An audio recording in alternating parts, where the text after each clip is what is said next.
तच्छंयोरावृणीमहे गातुं यज्ञाय गातुं यज्ञपतये दैवी स्वस्तिरस्तु नः स्वस्तिर्मानुषेभ्यः ऊर्ध्वं जिगातु भेषजम् शन्नो अस्तु द्विपदे शञ्चतुष्पदे ॐ शान्तिः शान्तिः शान्तिः सहस्रशीर्षा पुरुषः सहस्राक्षः सहस्रपात् स भूमिं विश्वतो वृत्वा अत्यतिष्ठद्दशाङ्गुलम् पुरुष एवेदगं सर्वम् यद्भूतं यच्च भूयम् उतामृतत्वस्येषानः यदन्नेनातिरोहति एतावानस्य महिमा अतो ज्यायागिश्च पूरुषः पादोऽस्य विश्वाभूतानि त्रिपादस्यामृतं दिवि त्रिपादोर्ध्व उदैत्पुरुषः पादोऽस्येह भवात् पुनः ततो विश्वं व्यक्रामत् शासनानशने अभि तस्मात् विराट जायत विराजो अधिपूरुषः स जातो अत्यरिच्यत पश्चात् भूमिमथो पुरः यत्पुरुषेण हविषा देवा यज्ञमतन्वत वसन्तो अस्यासीदाज्यम् ग्रीष्म इद्मः शरद्धभिः सप्तास्यासन् परिधजः त्रिसप्त समिधः कृताः देवागत्यज्ञन्तन्वानाः अपध्वन् पुरुषं पशुं तं यज्ञं बर्हिषि प्रोक्षन् पुरुषं जातमग्रतः तेन देवा अयजन्त साध्या ऋषयश्चजे तस्मात् यज्ञात् सर्वहुतः सम्भृतं वृषदाज्यम् पशोगस्तागिश्चक्रे वायव्यान् आरण्यान् ग्राम्याश्चजे तस्मात् यज्ञात् सर्वहुतः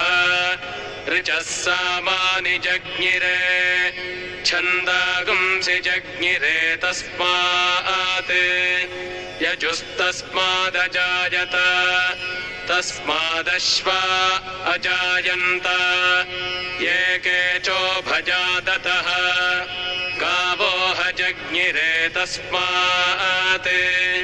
तस्माज्जाता अजावयः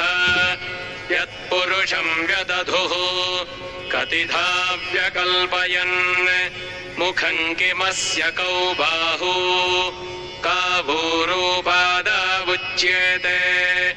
ब्राह्मणोऽस्य मुखमासीत् बाहुराजन्यः कृतः ऊरू तदस्य यद्वैश्यः पद्भ्यागं शूद्रो अजायत चन्द्रमा मनसो जातः चक्षोः सूर्यो अजायत मुखादिन्द्रश्चाग्निश्च प्राणात् वायुरजायत नाभ्या आसीदन्तरिक्षम् शीर्ष्णोद्यौ समवर्तत पद्भ्यां भूमिर्दिशः श्रोत्रात् तथा लोकागम् अकल्पयन् वेदाहमेतं पुरुषं महान्तम् आदित्यवर्णं तमसस्तु पारे सर्वाणि रूपाणि विचित्य धीरः नामानि कृत्वाभिवदन् यदास्ते धाता पुरस्ताद्यमुदा जहार चक्रः प्रविद्वान् प्रदिशश्च तस्रः तमेवं विद्वानमृत इह भवति नान्यः पन्था गायनाय विद्यते यज्ञेन यज्ञमयजन्त देवाः तानि धर्माणि प्रथमान्यासन् ते हनाकं महिमानः सचन्ते यत्र पूर्वे साध्याः सन्ति देवाः अभ्यः सम्भूतः पृथिव्यैरसाच्च विश्वकर्मणः समवर्तताधि तस्य त्वष्टा विदधद्रूपमेति तत्पुरुषस्य विश्वमाजानमग्रे वेदाहमेतं पुरुषं महान्तम् आदित्यवर्णं तमसः परस्तात् तमेवं विद्वानमृत इह भवति नान्यः पन्था विद्यते जनाय प्रजापतिश्चरति गर्भे अन्तः अजायमानो बहुधा विजायते तस्य धीराः परिजानन्ति योनिम् मरीचीनां पदमिच्छन्ति वेधसः यो देवेभ्य आतपति यो देवानां पुरोहितः पूर्वो यो देवेभ्यो जातः नमो रुचाय ब्राह्मये रुचं ब्राह्मं जनयन्तः देवा अग्रे तदब्रुवन् यस्त्वैवं ब्राह्मणो विद्यात् तस्य देवा असन्वशे ह्रीश्च ते लक्ष्मीश्च पत्न्यौ अहोरात्रे पार्श्वे नक्षत्राणि रूपम् अश्विनं व्यात्तम् इष्टं मनिषाण अमुं मनिषाण सर्वं मनिषाण सहस्रशीर्षं देवं विश्वाक्षं विश्वशम्भुवम्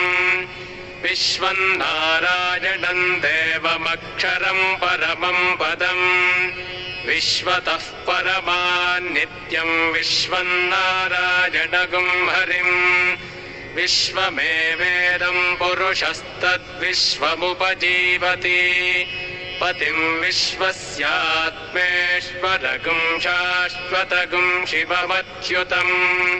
नारायणं महाज्ञेयं विश्वात्मानं परागणम् नारायणपरो ज्योतिरात्मा नारायणः परः नारायणपरं ब्रह्म तत्त्वं नारायणः परः नारायणपरो ध्याता ध्यानं नारायणः परः यच्च किञ्चिज्जगत् सर्वं दृश्यते श्रूयतेऽपि वा अन्तर्बहिश्च तत्सर्वं व्याप्य नारायणस्थितः अनन्तमव्ययं कविकुं समुद्रेन्दं विश्वशम्भुवम् पद्मकोशप्रतीकाशकं हृदयं चाप्यधोमुखम् अधोनिष्ट्यावितस्यान्तेनाभ्यामुपरि तिष्ठति ज्वालमालाकुलं भाति विश्वस्यायतनं महत् सन्ततगुं शिलाभिस्तुलं वत्याकोशसन्निभम् तस्यान्ते सुषिरगुं सूक्ष्मं तस्मिन् सर्वं प्रतिष्ठितम् तस्य मध्ये महानग्निर्विश्वार्चिर्विश्वतो मुखः सोऽग्रभुग्विभजन् तिष्ठन्नाहारमजरः कविः तिर्यगूर्ध्वमधश्याजीरश्मयस्तस्य सन्तता सन्तापयति स्वं देहमापादतलमस्तकः तस्य मध्ये वह्निशिखा अणीयोर्ध्वाभ्यवस्थितः नीलतो यदमध्यस्थाद् विद्युल्लेखे बभास्वरा नीवारशूकवत्तन्वी पीताभास्वत्य यणूपमा तस्याः शिखाया मध्ये परमात्मा व्यवस्थितः स ब्रह्म स शिवः स हरिः सेन्द्रः सोऽक्षरः परमस्वराट्